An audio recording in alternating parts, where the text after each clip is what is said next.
पत्नी और छोटी बेटी के भरण पोषण की जिम्मेदारी से लगातार बच रहे एक व्यक्ति को लेकर सुप्रीम कोर्ट ने कड़ा रुख अपनाया है। अदालत ने एक ऐसा आदेश दिया है जो न सिर्फ उस पति के लिए बल्कि ऐसे मामलों में जिम्मेदारी से भागने वाले दूसरे लोगों के लिए भी एक सख्त संदेश माना जा रहा है।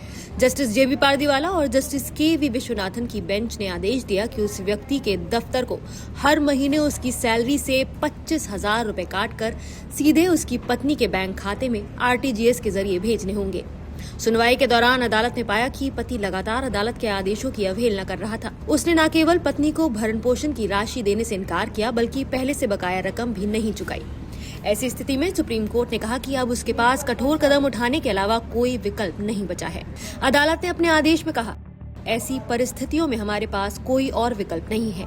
इसलिए प्रतिवादी पति के नियोक्ता यानी एम्प्लॉयर को निर्देश दिया जाता है कि हर महीने 25,000 रुपए उसकी सैलरी से काटकर पत्नी के खाते में आरटीजीएस के जरिए जमा किए जाएं।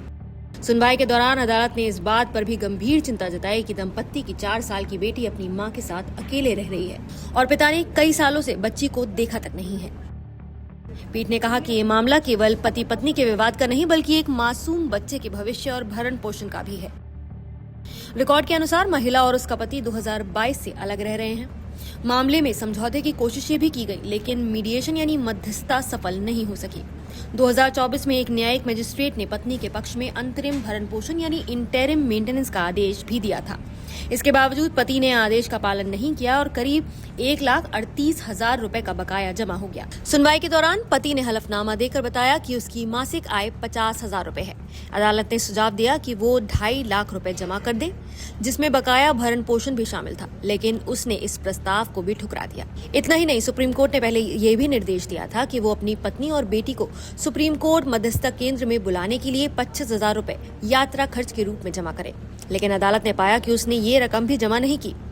पीठ ने नाराजगी जताते हुए कहा, ये दुर्भाग्यपूर्ण है कि पति ने पत्नी और नाबालिग बेटी की यात्रा खर्च के लिए भी 25,000 रुपए जमा करना जरूरी नहीं समझा।